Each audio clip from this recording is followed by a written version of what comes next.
Hello, my name is Bigham-Tsai, and I will be talking through part 5 of this video series on upkeep and maintenance of this system. Here we will be talking about the day-to-day maintenance and upkeep that will happen within the typical month or week of the system. I will start with refilling the water system. So this tank is not connected to any sort of water line or water source, so therefore we keep this black bin as an overflow to hold the amount of water so that the system can run for around 2 or 3 weeks at a time. This is significantly better than traditional agriculture, with aquaponics using around 8 through 4% of the water used in traditional agriculture. Here is our excess water storage. It needs to be refilled every few weeks, as I said earlier, and I will walk through the steps of refilling that right now. Firstly, you know it needs to be filled when the water in this black tank is low. When it's about here, or when the pump is exposed to air, you need to refill this tank. If you don't refill this tank, the water level in this tank will drop to there and these siphons will not initiate. Also, the pump will be running on dry, which is not good for the pump. When you see the water level is low, we have several steps towards refilling. This tank oscillates, so you want to just kind of estimate where the lowest water level is. When you're refilling, here are the steps that we would take. First, I will wait for that bell siphon up here to initiate. It will initiate, and I will tell you when it initiates. It will initiate when the water is gushing out of there, as I said before. It is important to drain both of these grow beds before refilling this, because if these grow beds are holding water and we fill this to the top, we're going to have an overflow. So that is my first step, is draining both grow beds. I will let this pump initiate, and then before that, I will keep this pump, I'll take off the siphon so that this pump is full. While this is full, I'll wait till that initiates, which will take a second. Once that initiates, then I will drain this grow bed. And when I drain, so here you see it's starting to initiate. It's running slowly, and then you'll see it catch on very soon. That is fully initiated. So when that one is fully initiated, I can initiate this one. And what I'll do is I'll raise it like that, and see, now that one is fully initiated. And before that, or this stops, before they stop, I will come out here and I will unplug 2 cords. I will unplug the white cord and I will unplug the yellow cord. So now both of these, there is no flow or pumps running the system, but both of these are still draining. So at this point, I will know that both the grow beds are fully drained. This one stopped. It seems the top one just stopped. Both grow beds are fully drained. So at that point, I will look at the water level in this black tank. I'll bring my trusty meter stick here, and I will measure the distance from the top of the water to this lip here. It's important to get that measurement, because then you are going to know how much water you're adding and be able to add in the proper amounts of this water conditioner. So it currently seems this tank is relatively full, and I have about 5 inches from the top of the water to the top of this lip. I'm going to multiply that 5 inches by this factor, 2.9, and that's going to give me how many gallons of water I am filling back into this tank. So I am going to add in X amount of water back into this tank, where X is, the gallons is equal to 2.9 times the height of the water. After doing that, and I'll just add that straight from the hose into this black tank. After doing that, I'm gonna bring out this measurer and the water conditioner. Here on the back of a water conditioner, it shows how many gallons of water, or how many milliliters of water conditioner per gallon of water added. So you just do the math. Say you have 10 gallons of water you need to add, you add in 5 milliliters. Typically when we fill this up, we fill typically about 40 gallons of water is usually when I will choose to refill that.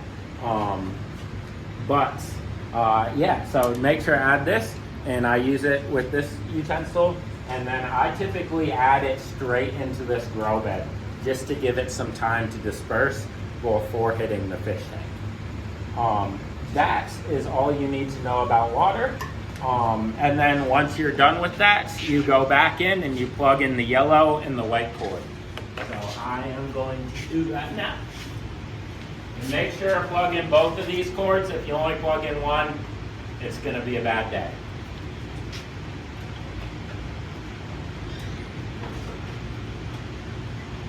So as said earlier, the white cord is the pump that feeds the fish tank from this grow bed, and the yellow cord is the pump that feeds these grow beds from the yellow tank.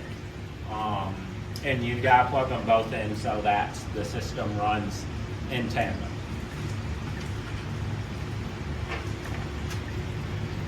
Okay, moving on to the next maintenance and upkeep. So moving on, there are other maintenance steps. Every now and then you want to clean the tank, every 2 weeks or just whenever it's looking gunky. This is acceptable, but with that you would just use the siphon material.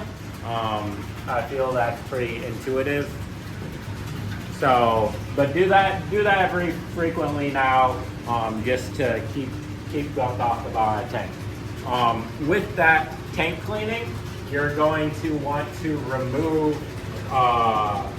this exit flow and wash that off.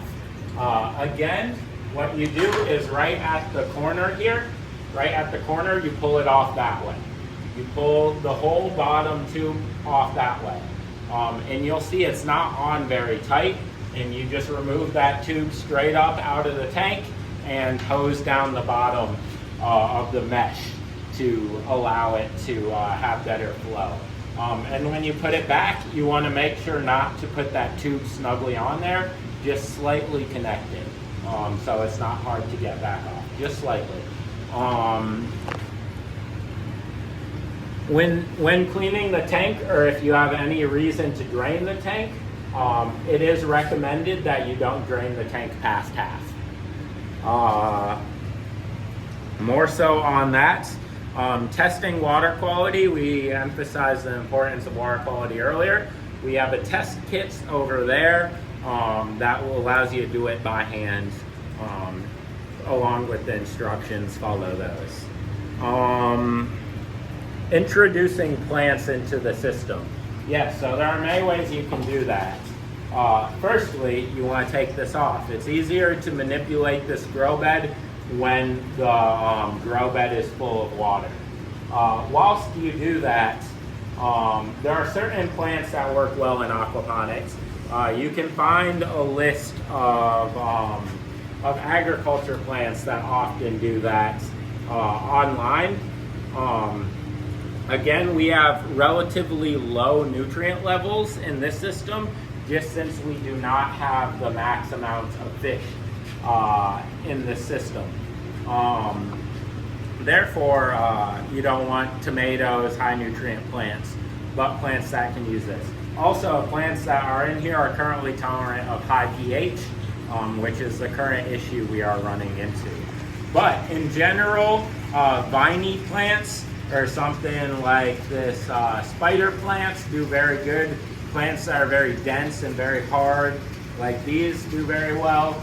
Also, the pothos and the spiderwort do very well. When you're doing that, you can introduce a cutting. Just put it straight in Or if you want to wash off all the soil of the roots, you can use one of these containers and drill it into here. Push it into a grow bed, get it all the way down, and then scoop out all the grow media. So you just have a void, put your plant in there, and boom, pull this off. So that's how to introduce plants. Adding potassium and phosphorus.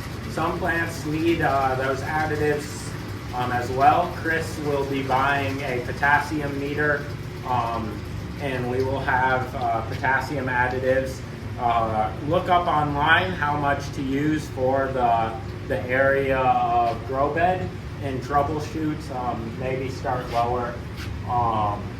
But thus far, we have not added in any potassium or phosphorus, and things have been going well. But going forward, that will be an important step, maybe once a month in fertility.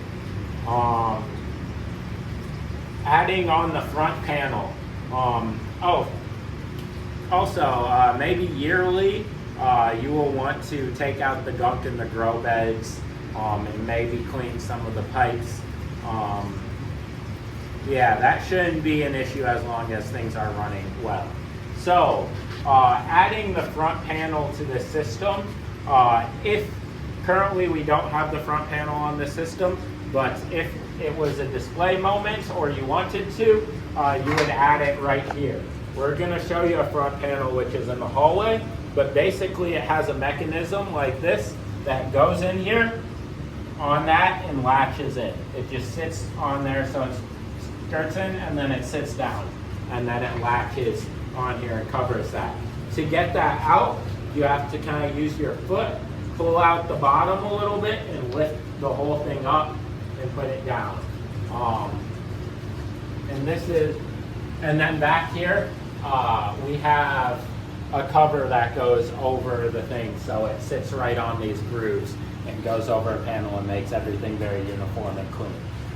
It's just a little stick on there. So if we come over here to panel, I can show you a panel in case you're looking at it.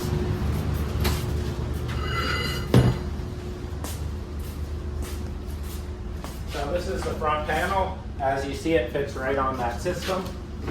It's pretty heavy, so you have to lift it onto there, stick it on, and then drop it down. This is the fixture that goes there. You see that it gets bolt connected right at the top here. The bolts screw right in, and again, it goes in and then just slides down like that. That's all. Done video.